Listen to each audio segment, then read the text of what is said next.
Olá a todos, boa noite, sejam bem-vindos para o nosso estudo de O Livro dos Espíritos. Nós estamos continuando, já quase encerrando o tema Espírito e Matéria. Hoje a questão 28 é a parte primeira dessa obra, O Livro dos Espíritos, das causas primeiras, capítulo 2 dos elementos gerais do universo, né? E o tópico é Espírito e Matéria. Antes de passarmos aqui, de eu passar para o Michel, aquele pedido de sempre contando aí com o apoio de vocês em se inscrever, curtir, comentar, participar dos nossos estudos. Os canais são Estudar Kardec do Michel, Espiritismo em Kardec do Eric e o Estudar Kardec aqui comigo, Lauro. Michel, boa noite, mais uma vez, obrigado, bom tê-lo aqui novamente. E me parece que o Eric está meio impedido, né, de poder participar novamente. Passo para você, meu amigo. Boa noite, Lauro. Boa noite a todos. Sejam todos bem-vindos a mais um estudo. O Eric, ele está com alguns contratempos aí, com outros afazeres, mas logo ele vai estar junto com a gente aí, retornando aos estudos. Então, que a gente tenha um ótimo estudo, que todos participem, que todos tragam questões, reflitam junto conosco. Nós estamos indo para o item 28. Hoje é um item que, de uma certa maneira, ele faz uma síntese de tudo que a gente viu até aqui. Então, isso é muito importante. E curtam, compartilhem, é sempre aquela rotina de sempre, né? Assim a gente vai seguindo.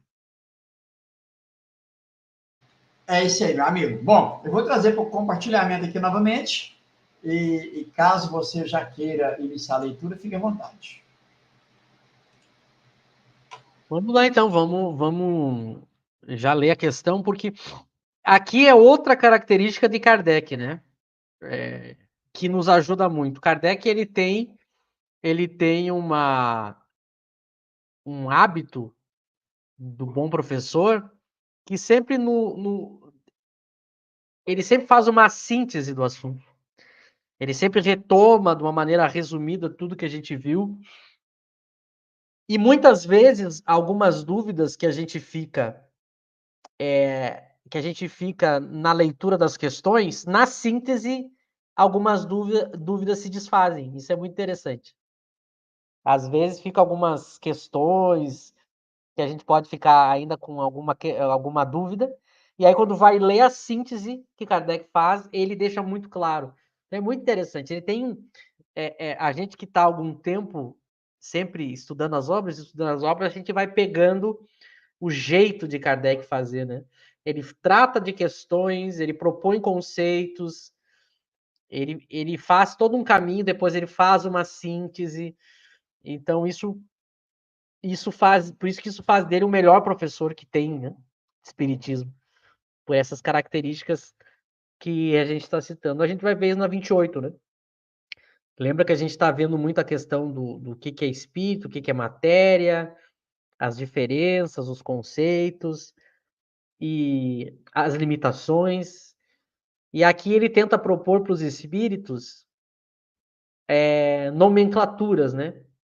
Para tentar modos de chamar o que está sendo tratado que gere uma comunicação melhor, um entendimento melhor. Ele fazia muito isso. Durante toda a obra, em vários momentos, sobre diversos assuntos, ele propõe termos aos espíritos, para os espíritos avaliarem o que eles acham, né?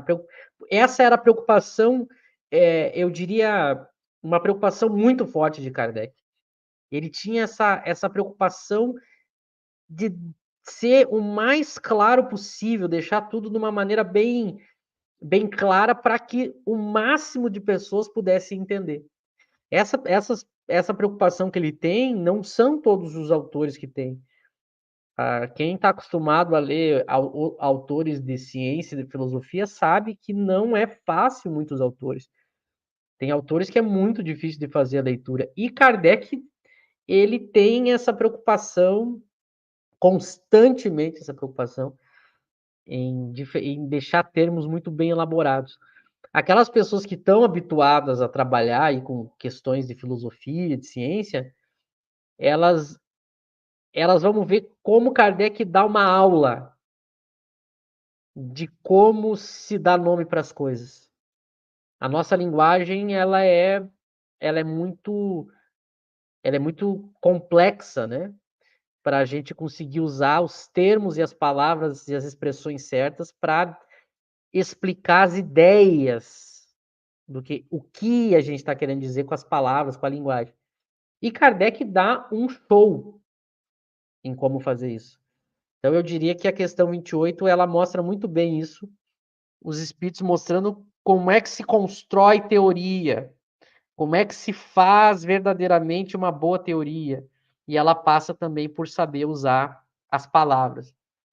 Isso é uma coisa que parece simples, mas não é fácil fazer isso. Tanto não é fácil que a gente vai ver até hoje, mesmo fora do espiritismo, porque esse assunto abrange todas as ciências, muitos teóricos têm muita dificuldade em saber usar uma linguagem boa para expressar as ideias da sua teoria. E Kardec, então, é um grande professor, até mesmo é interessante, né, o que é um espírito superior, porque a gente aprende com Kardec até coisas que não são espiritismo, como isso. A gente aprende com Kardec até como saber se comunicar melhor, escrever melhor, fazer melhor teoria. Até isso ele nos ensina além de espiritismo, né? Então, eu vou ler aqui a 28, a gente vai ver que exatamente disso que ele está tratando, né? Aí ele diz, pois que o espírito é em si alguma coisa, não seria mais exato e menos sujeito à confusão? Olha a preocupação dele.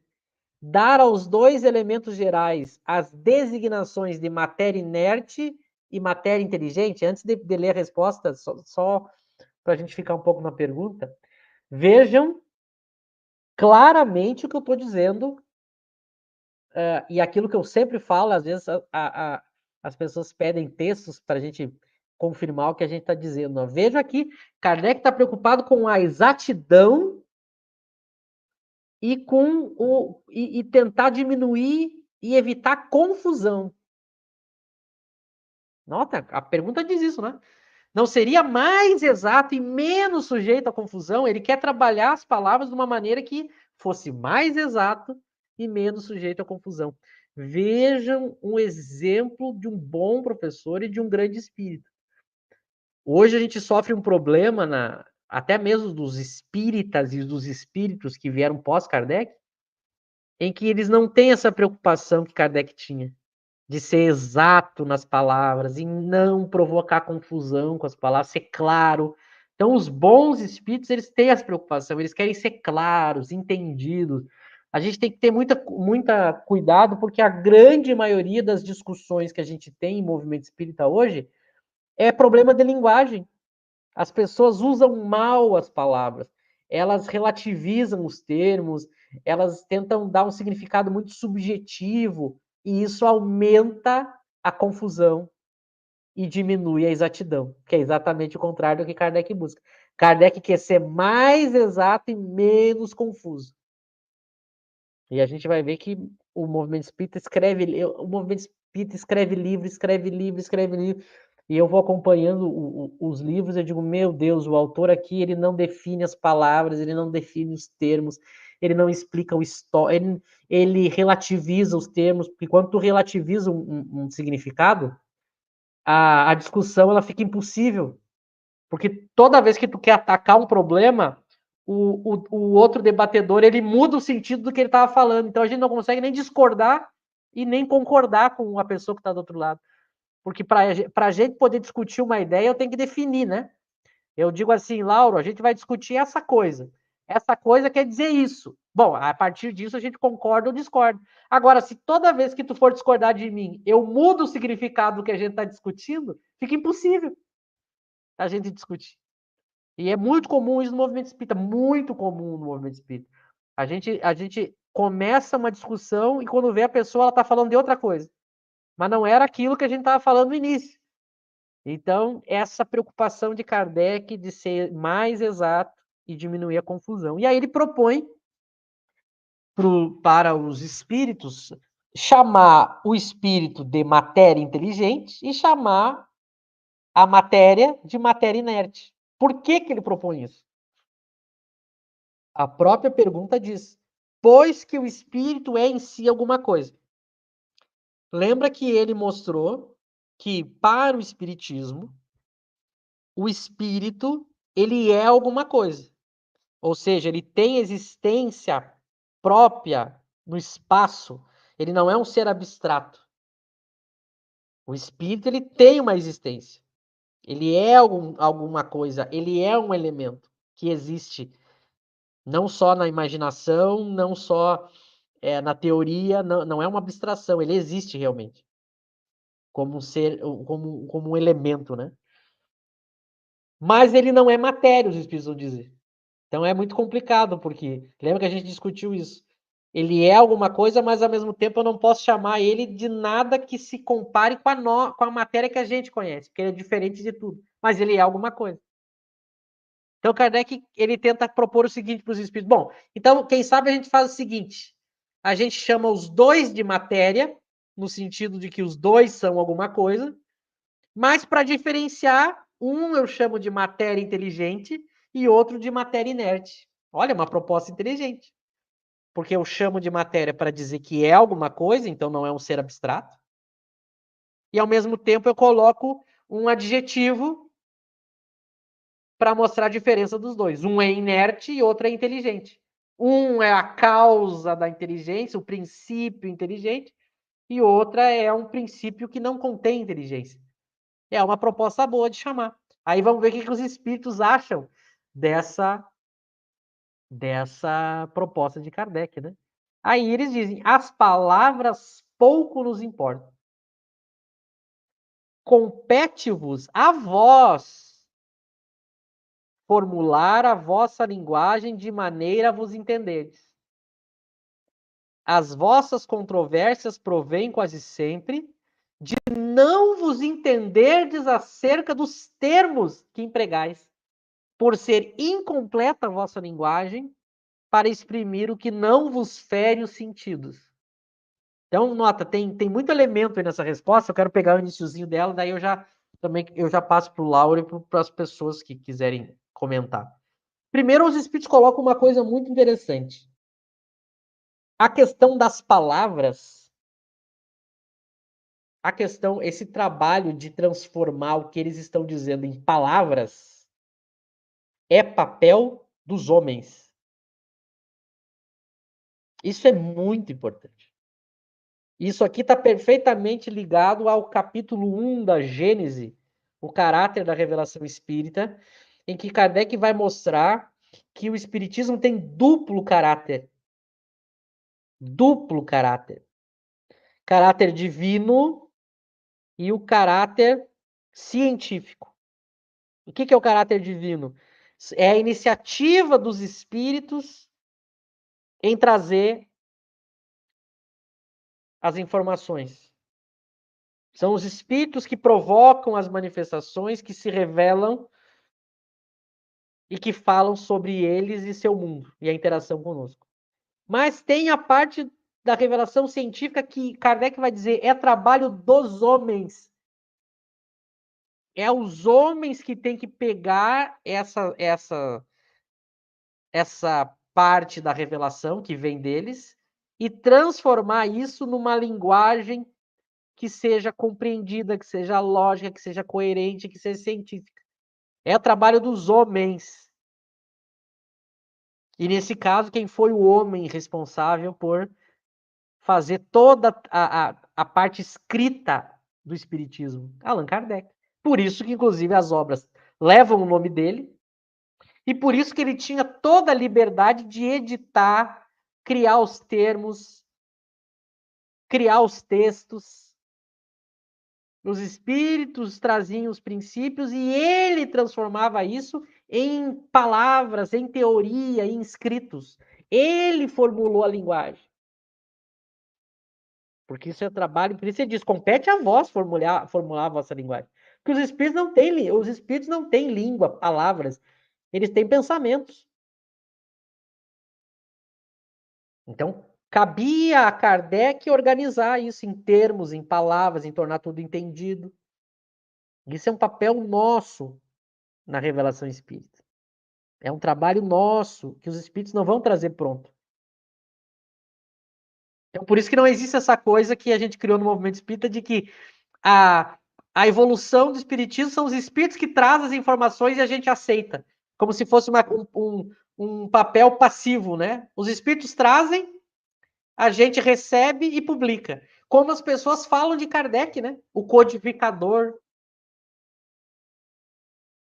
As pessoas insistem na ideia do codificador. Kardec recebeu e publicou. Ele só organizou. É muito mais complexo do que isso, porque ele teve que formular toda a linguagem, ele teve que transformar em textos, em palavras, em termos, e organizar os textos dos espíritos e transformar, e deixar isso para nós de uma forma que a gente entendesse nas suas 23 obras.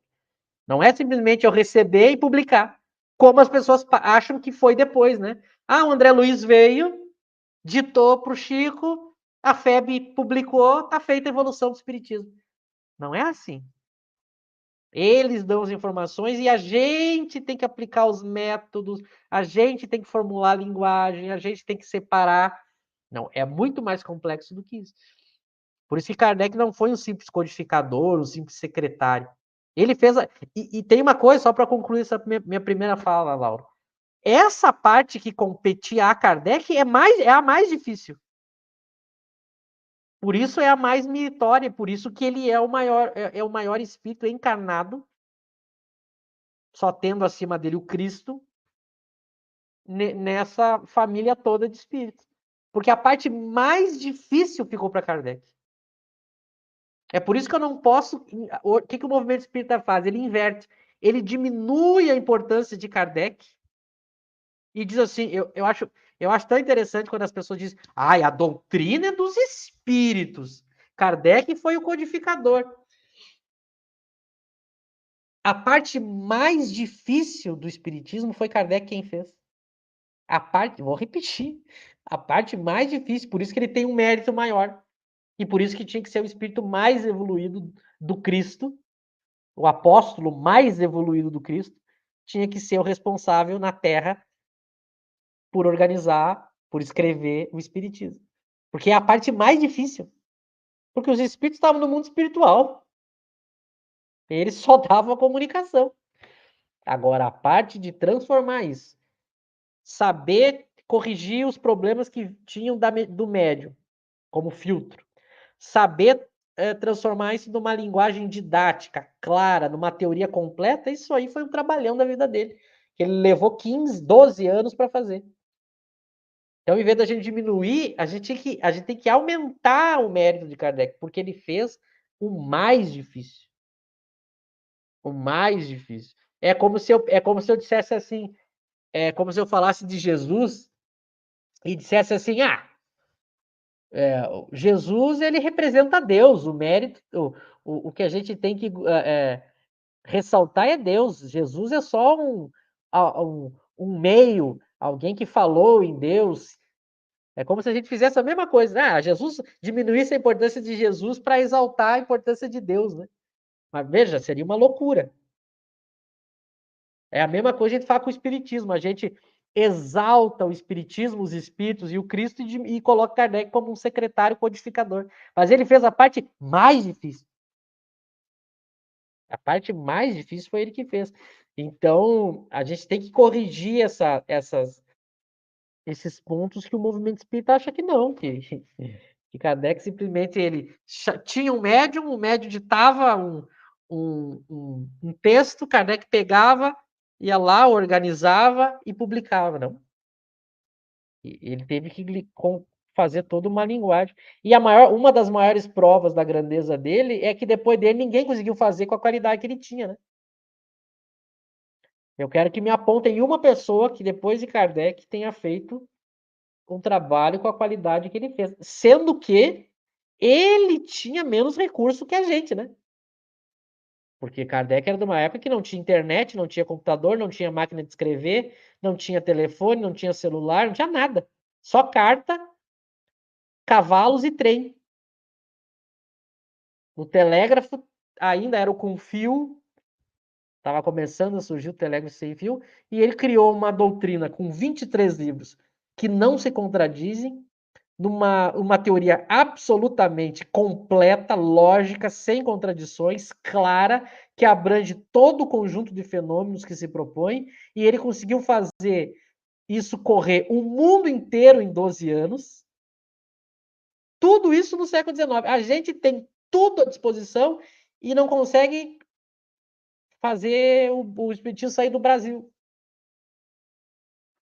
E as pessoas ainda acham que Kardec é um mero codificador, né? Deixa eu passar para ti, porque eu já falei demais hoje. Não, muito bom. E assim, você vê, você citou aí a dificuldade que foi para aquela época, né? Até a mesma falta da energia elétrica, né? Acho que estava ali começando ali, né, a se desenvolver ali. Você falou aí, 23 obras, 22 são doutrinárias, uma é o catálogo racional. Né? Ele faz esse trabalho em 12 anos. Nós vamos encontrar médiums que têm 400 e tantos livros publicados, que se for afunilar, se for para enxugar, custa dar um. Custa dar um. É aquele que Kardec vai falar dos 4 evangelhos de Rustem. Quando ele vai dizer assim, não precisava disso tudo. Poderia ter dado aí uma enxugadinha, sido menos prolixo. Olha, 2 já estaria de bom tamanho. Bom, e esse cuidado que Kardec teve com as palavras, né, Michel? Mesmo que no início da introdução ao estudo da doutrina espírita, Kardec já começa com essa preocupação. É uma preocupação que ele tem, né, em cuidar das palavras para que não houvesse ambiguidade, né, do entendimento dos princípios. É muito comum, você também lembrou bem, as pessoas pegam conceitos que são bem estabelecidos na doutrina espírita, na teoria espírita, pega esses conceitos, distorcem, não explicam por quê, sabe? Por exemplo, pega fluido, aí vai dizer energia. Tá, agora me explica isso aí. Porque para a doutrina espírita, fluidos. Fluidos. Mas o que é? Não sabemos. Fluidos. Por isso, fluidos. Aí aparece um, dá o nome de energia. Aí que o perispírito é uma energia, que essa energia tem órgãos, que esse envoltório, ele é que armazena todas as informações. Então, veja que um conceito que estava bem estabelecido foi virando uma bola de neve e que todo mundo aceitou. E aí também você foi bem feliz quando você disse assim, aceitar as informações, porque ninguém se atentou a ler Kardec e prestar atenção nesses detalhes. Como desenvolver uma ciência, como observar bem, como interpretar bem o que os espíritos dizem. Né? Mas simplesmente pegam, vem do alto, né? Então vem dos espíritos. Se vem dos espíritos, não temos que questionar. Principalmente se vem pelo médium A, B ou C. Não pode se questionar. E aí, né, virou o que virou aí. Mas aqui a gente vê o cuidado do Kardec. E a ideia de matéria inerte e matéria inteligente, né, eu acredito que talvez Kardec tenha pensado, e você também tocou, né? Bom, já que a alma é alguma coisa, né, então ela é alguma coisa, ela é matéria, mas não é nada dessa matéria que nós podemos imaginar aqui. Então, vou dar o nome de matéria inteligente, porque essa matéria por si só não pode ser inteligente, então é algo que tem uma faculdade, que é a inteligência, né? Ao passo que a outra matéria, ela é inerte, então ela nada sente, nada pensa, ela não tem inteligência. Seria mais ou menos esse o raciocínio aí, Michel? Sim, é isso, mas tem uma coisa curiosa. Essa minha primeira fala, eu procurei focar no papel de Kardec nisso, né?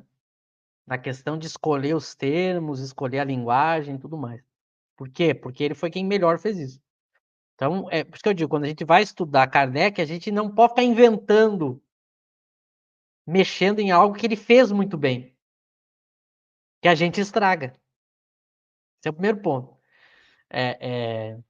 Então, primeiro eu tentei focar na parte. Ó, vejam que Kardec tem essa preocupação e vejam que os espíritos deixam para nós fazer isso. E óbvio que quando a gente diz nós, ele foi o encarnado que fez melhor. Então não tem por que eu inventar outra coisa. Se ele já fez melhor, para que eu vou então criar mais uma outra forma? Aliás, a ciência trabalha assim. Quando eu tenho, por exemplo, para citar exemplos para as pessoas entenderem, se eu tenho um grupo de cientistas estudando a mesma coisa, daqui a pouco eles percebem que um deles despontou na frente, mais avançado, já desenvolveu muita coisa, sabe o que os cientistas fazem? Passam a agregar naquele projeto daquele cientista. Não fica todo mundo competindo do zero, porque não faz sentido. Então a gente pega, olha, Kardec foi quem melhor fez. Então pega o paradigma dele, a estrutura, a ciência que ele deixou. E parte dessa, não fica tentando inventar uma nova ou mexer. Porque aí eu faço o quê? Eu começo a gerar confusão onde não tinha. Que foi o que o movimento espírita fez. O movimento espírita quis inventar coisa que Kardec não fez, quis mexer e deu problema. Por quê? Porque a gente não tinha a mesma habilidade que ele. Lembra que a gente falou no estudo passado que é como se fosse um monte de tijolinho, né? Formando esse edifício. Se eu mexer num, pode desmoronar o prédio inteiro. Eu não posso ficar mexendo nos termos. Eu respeito os termos, né? Então existe um conservadorismo, entendam isso no sentido científico, tá? Em todas as ciências. O que é isso? A ciência ela não é, ela progride, mas ela também tem uma parte que rígida, dura, que não é bem assim para mexer, porque o cientista sabe que se eu fosse mexer a todo momento em todas as ciências, eu não avançaria. Imagina se a todo momento alguém quisesse ficar mudando a ciência. Que é esse o erro que os espíritas do movimento espírita não entendem. E se a gente para pensar numa questão bem simples e lógica, até isso mostra como esses espíritos são espíritos falsos. Quando a gente pega o próprio Rusteng, na época mesmo, todo mundo já percebeu que era uma farsa, os quatro evangelhos, por uma razão muito simples. Os espíritos vêm através de Kardec. Kardec tem um trabalhão gigante de 12 anos para construir um monumento, uma ciência fantástica, para paralelamente, os espíritos já virem trazer uma outra revelação que iria desdizer muita coisa que a terceira disse e que já ia ir para outro. Não faz nem sentido isso. Por que os espíritos iam construir um edifício para logo em seguida já destruir o edifício para construir outro edifício e um edifício pior do que o edifício que estava construído? Eu estou usando a analogia do edifício. Porque, vejam, quando o Rusteng surge com os quatro evangelhos, ele diz que é a quarta revelação. Mas na mesma época que estava sendo construída a terceira. Não faz, qual é o sentido? Vamos imaginar os espíritos superiores entrando nessa contradição, né?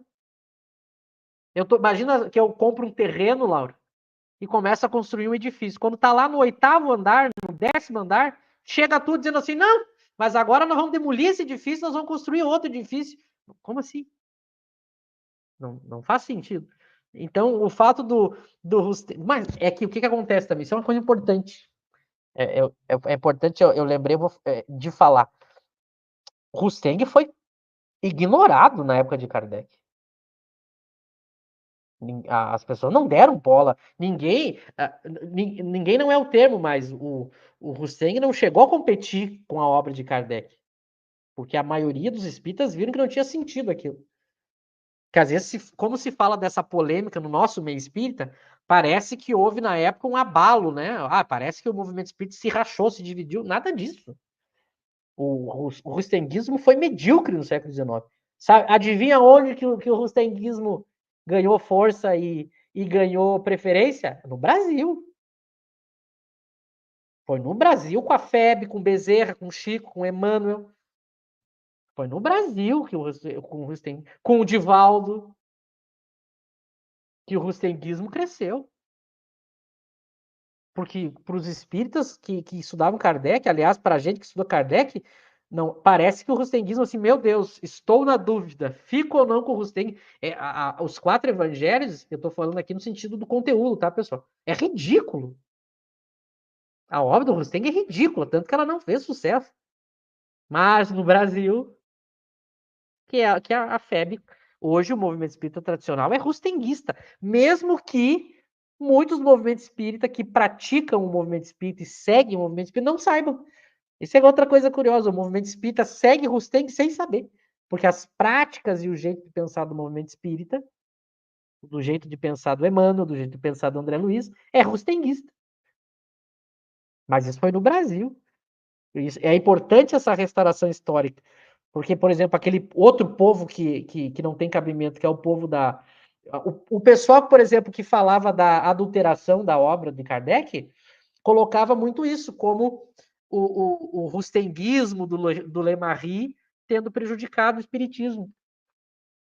Mas depois o Carlos Sete descobriu nos documentos que ele vai mostrar lá no Espírito sob Investigação, essa obra do Carlos Sete, que o rustenguismo era muito fraco, mesmo entre essas pessoas que depois não seguiram direito Kardec. Então foi no Brasil que o estrago foi feito, mas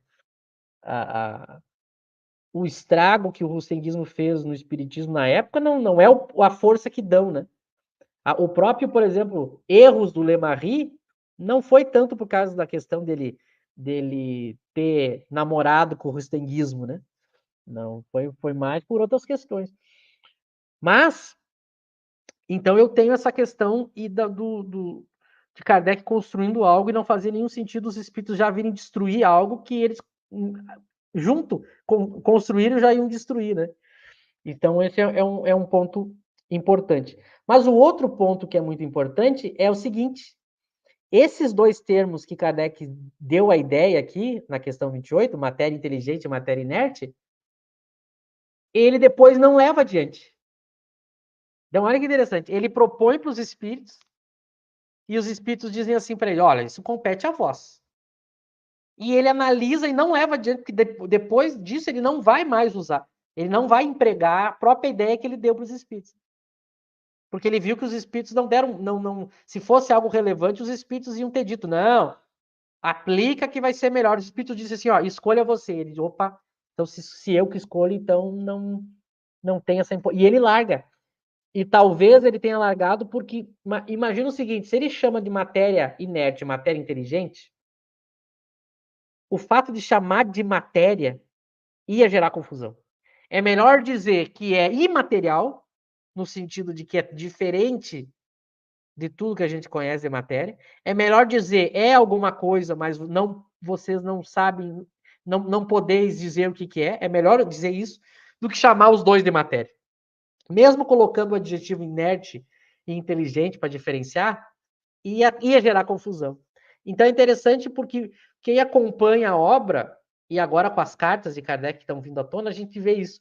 Várias ideias que Kardec tinha de termos, ele não leva adiante ou ele muda. Por isso que ele estava sempre revisando as obras, revisando as obras, ele tirava, ele colocava, ele substituía, ele estava sempre, de uma maneira obcecada, reeditando as obras, sempre, todas. Ele estava sempre mexendo. Porque o exemplo clássico é o Evangelho segundo o Espiritismo. O Evangelho segundo o Espiritismo é interessante, porque ele faz assim, ó, ele lança o Livro dos Espíritos em 57, que é bem diferente do Livro dos Espíritos de 60. O de 60 é maior e a forma é diferente. Então ele muda. Aí, depois de 61, ele lança o Livro dos Médiuns. A primeira edição do Livro dos Médiuns tinha o vocabulário espírita. Ele tira o vocabulário espírita na segunda edição do Livro dos Médiuns. E o vocabulário espírita que aparece na segunda edição do Livro dos Médiuns, que é esse que a gente estuda, não é o vocabulário espírita que está na primeira edição, que era mais completo. Por que ele tira? Porque ele tinha a ideia de futuramente lançar um livreto só, um dicionário espírita. E no fim não deu tempo. Aí depois vem em 64 o livro o Evangelho, segundo o Espiritismo. Só que não vem com esse nome, né? A primeira edição do Evangelho segundo o Espiritismo, que a gente comemora agora, esse ano, eu acho que é os 150 anos ou 160 anos, agora tô ruim na matemática. Mas a primeira edição é a imitação do Evangelho segundo o Espiritismo. Aí a segunda edição, ele muda o nome, né? E a gente descobriu agora as cartas em que Kardec discute com os espíritos o nome da obra. Ele propõe para o Dr. Demer o nome, e o Dr. Demer fica meio não quer opinar. E Kardec força, ele diz assim para o Dr. Demer falar o que ele achava do nome da obra. E o Dr. Demer diz assim: pergunte para o Espírito de Verdade. Passou para o Espírito Puro. E o Espírito Puro, o Espírito de Verdade, Jesus, que era o guia de Kardec, diz assim para Kardec, como sugestão de nome: A Moral do Evangelho segundo o Espiritismo.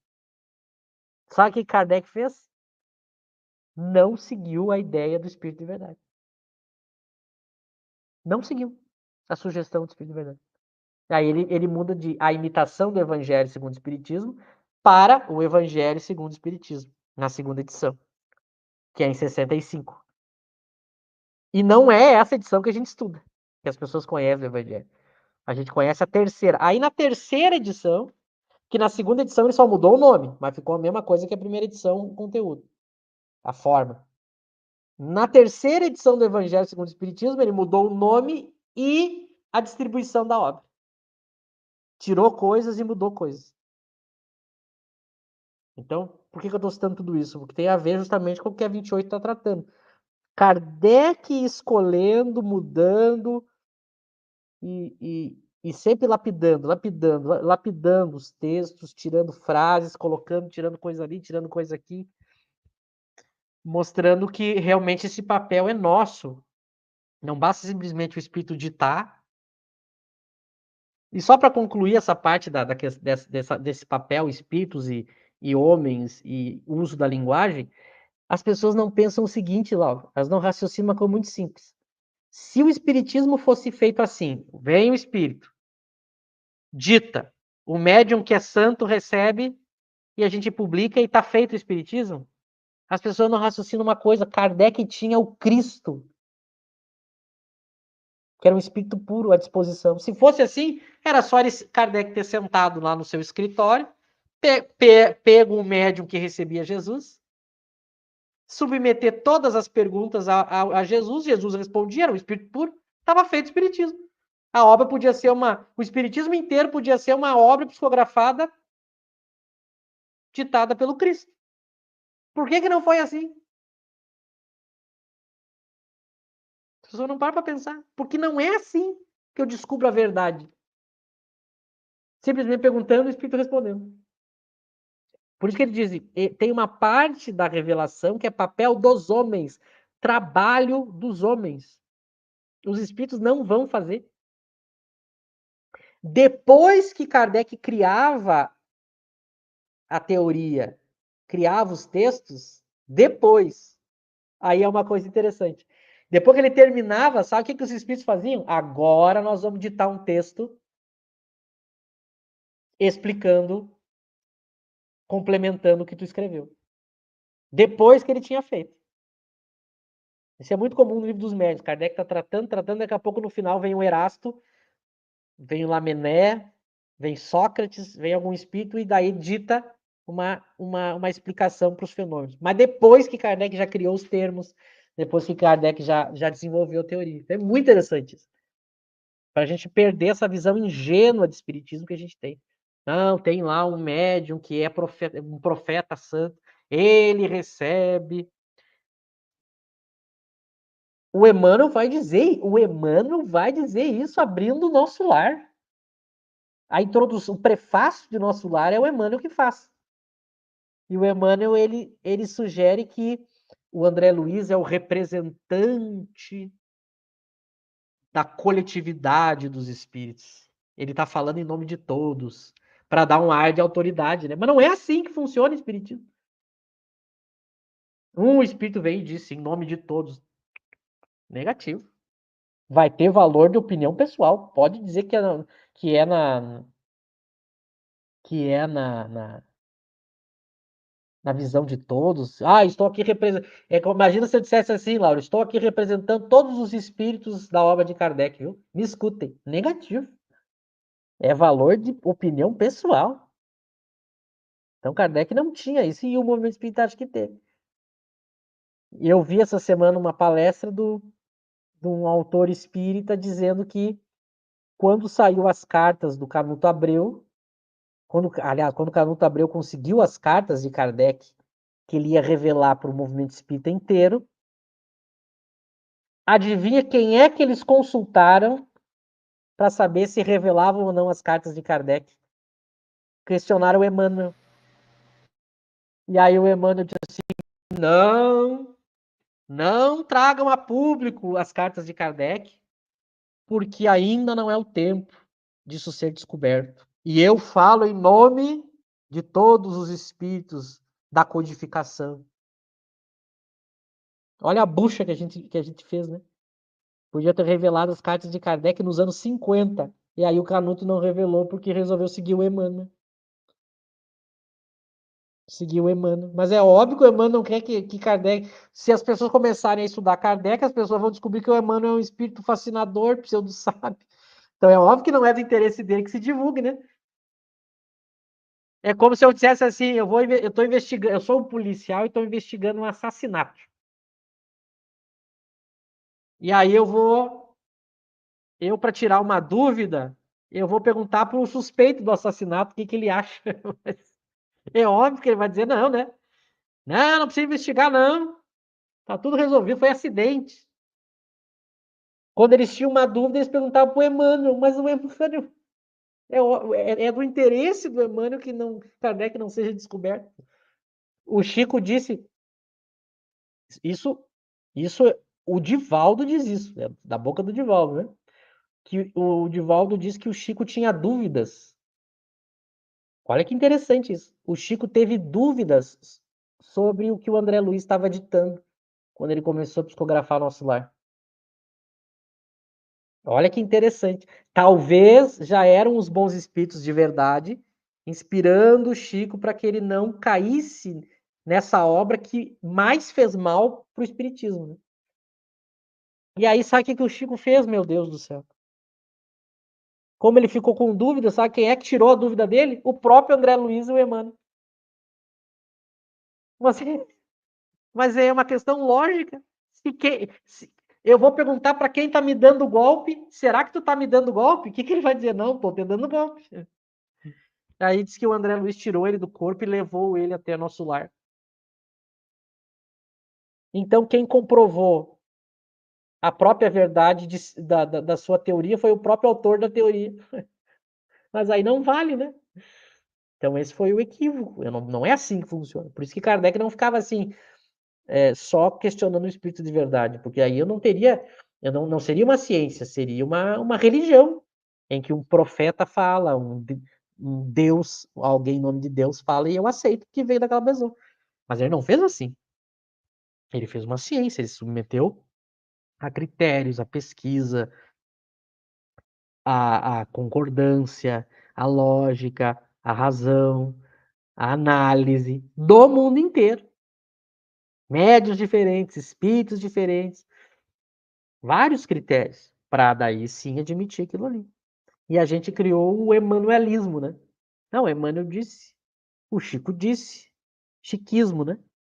O Chico disse, o Emmanuel disse, o André Luiz disse. Aí eu aceito porque eles disseram. E qual é o argumento? Chico era bom. Percebe? Então a gente saiu, a gente fez outra coisa que não o espiritismo. Laura.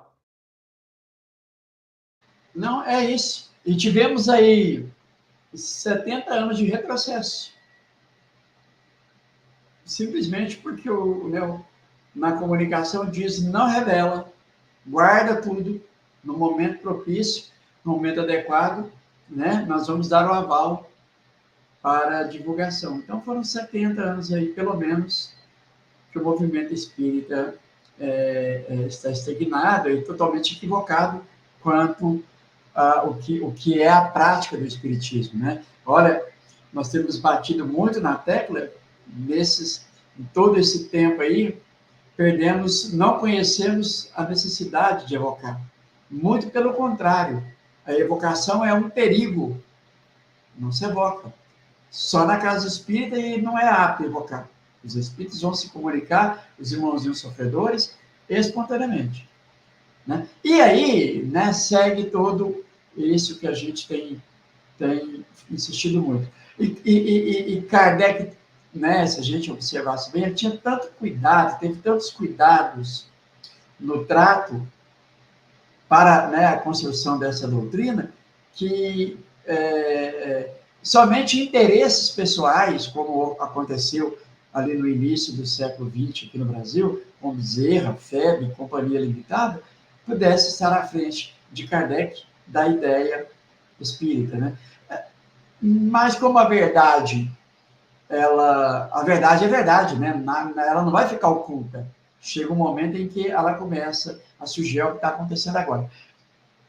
Eu me lembro, Michel, lendo a República de Platão, não sei se você chegou a ler, quando, né, sempre que nas histórias ali, onde Sócrates estava inserido ali, que eles iam iniciar um debate, primeiro eles procuravam se entender quanto àquilo que eles iam estudar, discutir, né? Como, por exemplo, animal. Então, só que falar, animal é marinho, ele voa, é assim, é herbívoro, é carnívoro. Então, quer dizer, eles procuravam nos entendemos quanto à questão que vamos estudar, debater. E aí, a partir daí, o debate.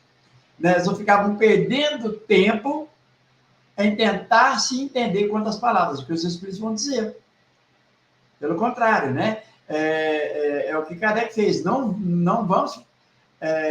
vou criar uma doutrina onde todas as vezes eu tenho que voltar para ficar explicando palavras.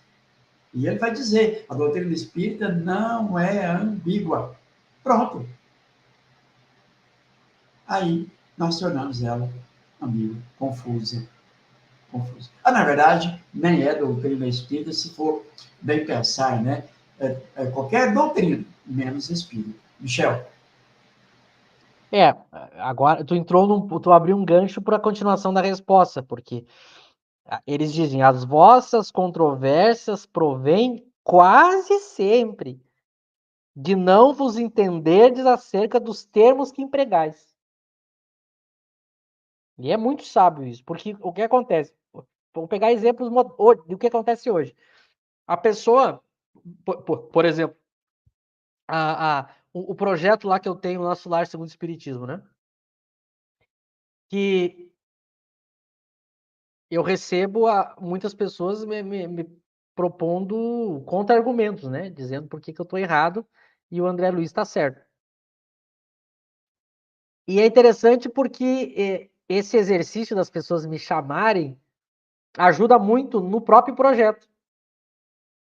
Não no sentido que elas queiram me ajudar, porque a maioria me chama para dizer que eu tenho que parar com o projeto, né? Mas me ajuda porque elas vão comprovando aquilo que os espíritos dizem. E isso aqui é um exemplo. A controvérsia dos termos que a gente emprega. Então é muito comum o seguinte, hoje em dia no meio espírita, isso é geral, tá? Mas vamos falar do nosso meio, que é o meio espírita. O meio espírita, a gente vai discutir alguma coisa, a pessoa coloca uma palavra. O que eu percebo? Que é aquilo que eu falei no início. A pessoa, ela fica no meio da discussão mudando o significado da palavra. Então ela começa com um significado. Quando ela vê que eu estou criando argumentos, e ela vê que ela vai perder o debate, ela muda o significado para eu perder a discussão. Ela muda o significado que ela tinha dito. E eu costumo dizer para as pessoas: peraí, vamos congelar aqui o que você está dizendo. É isso.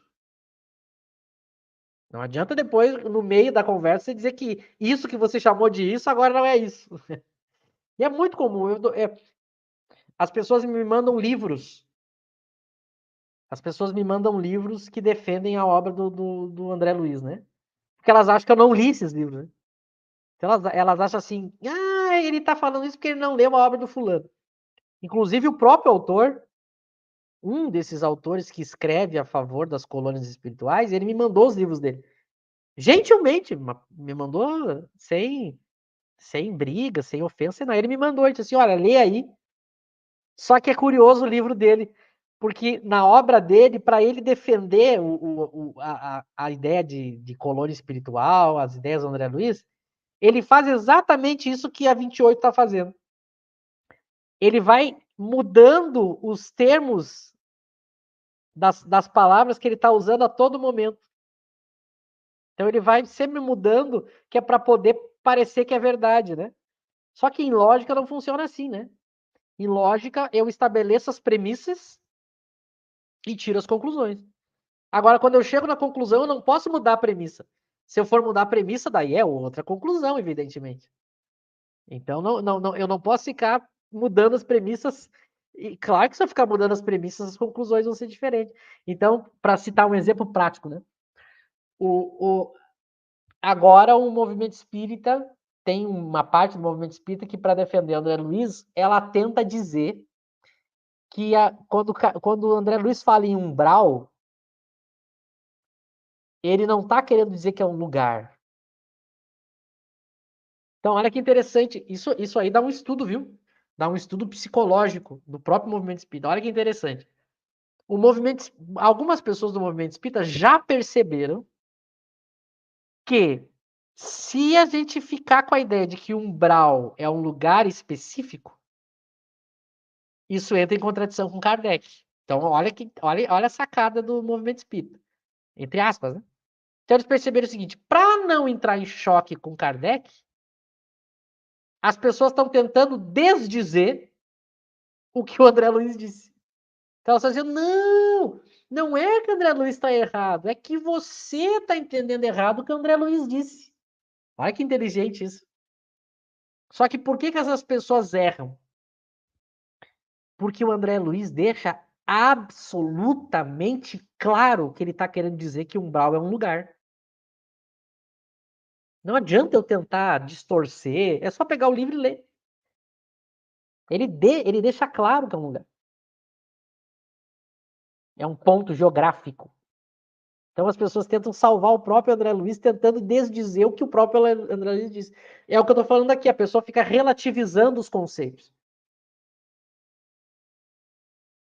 Aí tem uma questão lá do livro dos Espíritos. Esse autor que eu citei, que me mandou o livro, no livro dele ele faz o seguinte: tem uma questão lá no finalzinho do livro dos Espíritos, em que os Espíritos deixam claro que não existe lugar circunscrito. Os Espíritos dizem, não há lugares circunscritos no mundo espiritual. Isso está no livro dos Espíritos. Aí esse autor diz o seguinte: não, mas veja bem, o que os Espíritos estão querendo dizer aqui é que não existe lugar circunscrito céu e inferno. Então, olha que interessante. Ela pegou as palavras dos Espíritos de Kardec e esticou o significado, né? Não, é no sentido de que não é céu e inferno, é outra coisa. E essa outra coisa é umbral e colônia espiritual. Olha que interessante. Então, geralmente o movimento espírita faz isso. Quando eles veem que eles vão perder a discussão, como eles estão tão fascinados e fanatizados pelo André Luiz, aí eles começam a relativizar as palavras. Primeiro eles relativizavam Kardec. Quando eles começam a ver que Kardec não dá para relativizar, que Kardec é mais lógico, aí eles começam a relativizar as palavras, que é para não largar o osso, para tentar salvar o André Luiz. Mas só o fato dele não ser claro no que ele está escrevendo já mostra que não é um espírito superior. Só o fato da gente ler e ficar uma confusão, isso já serviria, segundo o critério de Kardec, para eu botar a mensagem fora. Isso já é uma prova que é um espírito pseudo-sábio fascinador. Só isso já provaria. Então, por exemplo, quando eu leio, acho que foi esse final de semana eu estava lendo alguma frase do Emmanuel. Eu já citei isso, eu não lembro se foi na quarta-feira ou se foi aqui que eu citei, né? Eu duvido que tenha alguém que leia algum texto do Emmanuel que consiga ler só uma vez e que não tenha que voltar 3 vezes no início para entender o que ele disse. Eu duvido. O Emmanuel é sempre assim, tu lê o que ele falou, aí tu fica assim, até a metade da frase, tu parece que tu tá entendendo. Aí daqui a pouco ele bota uma vírgula e ele dá um nó na tua cabeça que tu fica assim, o que o Emmanuel quis dizer? Aí tu volta. Aí tu sempre precisa que uma outra pessoa te diga o que ele quis dizer. Pronto. Só isso, se a gente fosse kardeciano verdadeiramente, pô, só isso é um critério. Para Kardec, isso é um critério. Não foi claro? Não é bom. Ou eu tenho que chamar a atenção do espírito. Kardec fazia assim. Kardec chamava a atenção do espírito. Olha, isso aqui que você está dizendo, né? Aí se o espírito é humilde, ele diz, não, realmente, eu me equivoquei, eu escrevi mal. Mas, né? Não foi o que aconteceu. Então, esse é o segundo problema. Primeiro, eles mostram que a linguagem é um problema nosso, em questão de construir a teoria espírita, que as controvérsias vêm da gente não se entender quanto aos termos que a gente está empregando. Então, é muito importante, quando a gente for discutir alguma coisa, deixar claro qual é o que a gente está querendo dizer. E, por fim, eles mostram que, mesmo que a gente tenha boa intenção em usar a linguagem, que na maioria das vezes não tem, no sentido de que a gente não se entende, por isso que ele diz quase sempre, mas mesmo que a gente tiver, há uma limitação intrínseca na linguagem. Ela é incompleta intrinsecamente, não é uma coisa que eu possa resolver. A linguagem humana, ela é incompleta. A gente tem mais ideias do que palavras. Isso é um problema sem solução.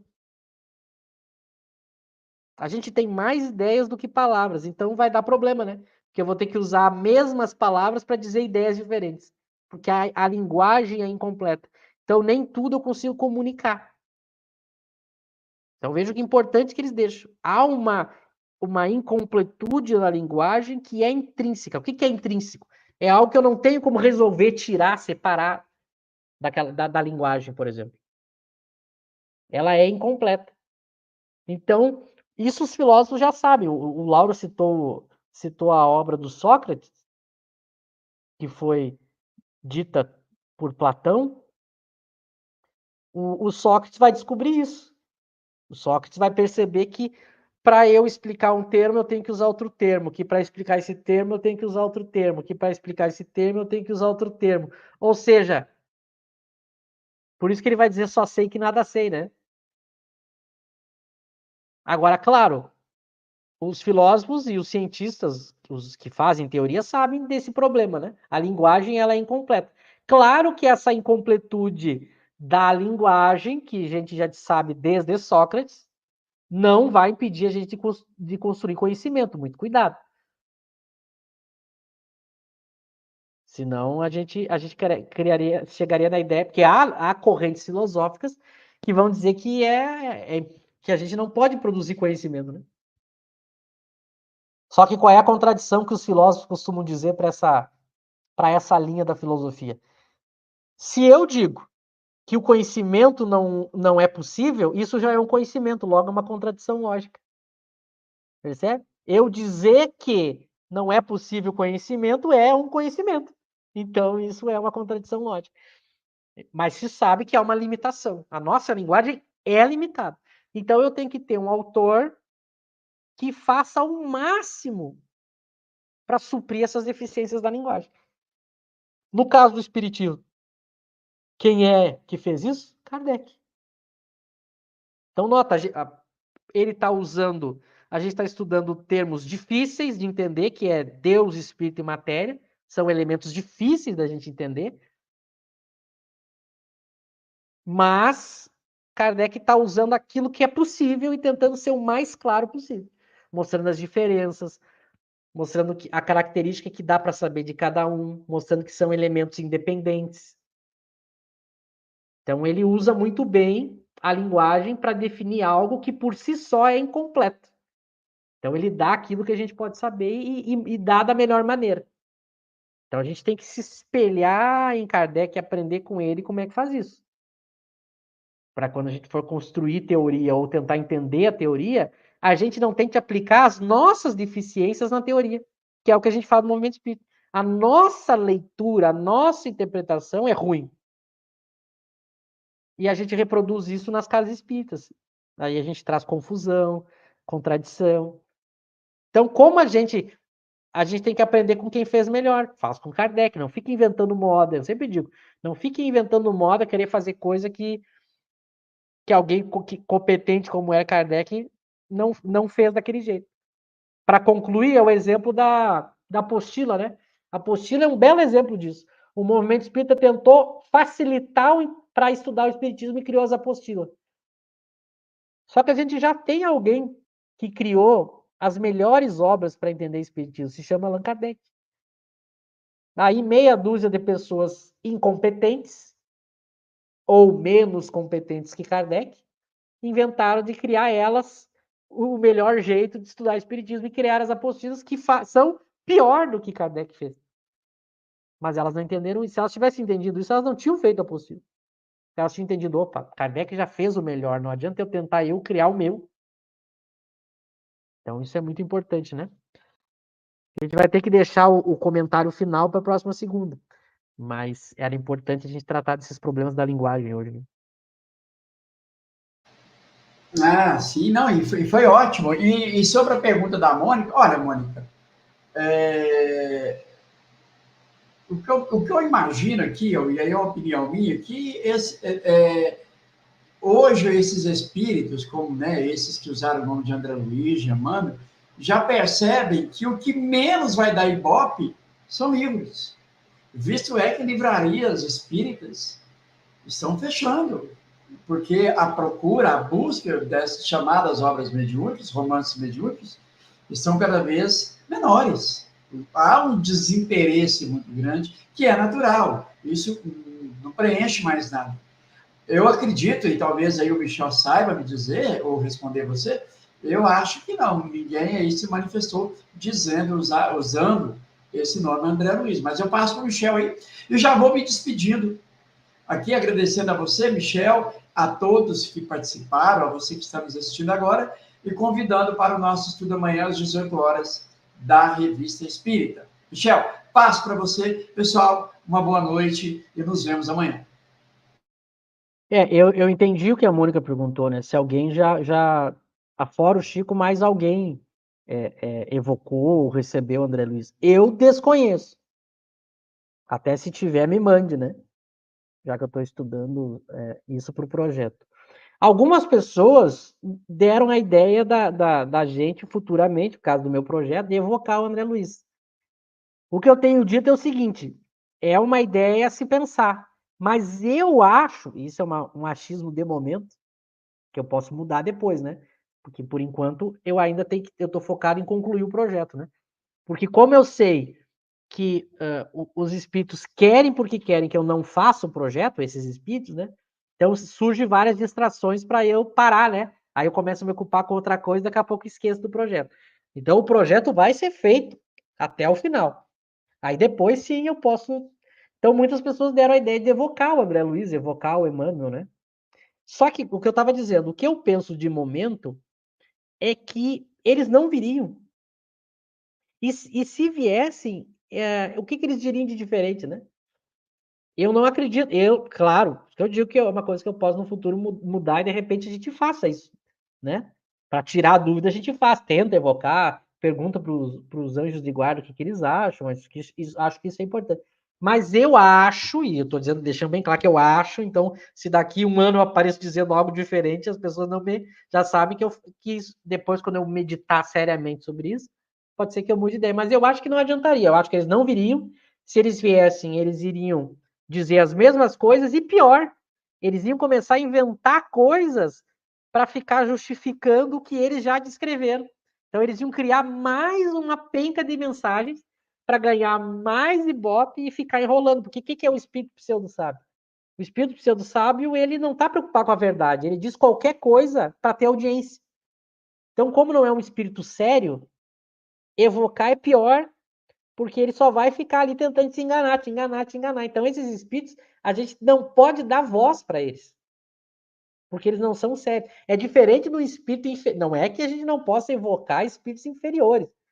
A gente está falando num tipo de espírito que é o fascinador, que ele só quer mentir, porque ele, por vaidade, ele quer ser ouvido. Então, ele fala qualquer coisa.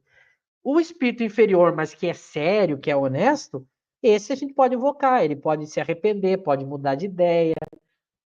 Agora, esses espíritos, como eles são muito ardilosos, a gente está falando aqui dos maiores inimigos do espiritismo, dois dos, né, maiores inimigos do espiritismo, extremamente inteligentes e ardilosos.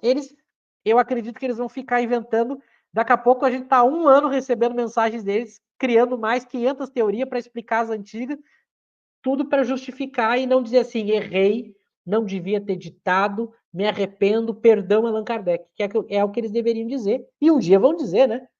Porque o progresso é inevitável. Mas eu acho que eles vão ficar enrolando. Mas pode ser que futuramente a gente reúna em um grupinho de evocação e evoque eles, né? Mas eu tendo a pensar que o resultado vai ser esse, né? Eles não vão vir, ou vão continuar tentando engambelar. Então é uma perda de tempo, né? E é o que eles querem, que a gente perca tempo. Então tem que ter todo um cuidado.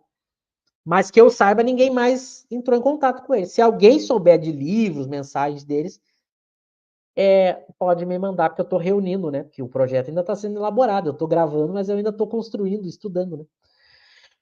Mas era isso. Semana que vem a gente lê o comentário de Kardec, que é uma conclusão do assunto, do item 28, que vai concluir o que a gente viu até aqui, que é bem importante também. E parte para a próxima. Eu quero agradecer a todos, agradecer ao Lauro, e um bom resto de semana, até semana que vem. Boa noite a todos.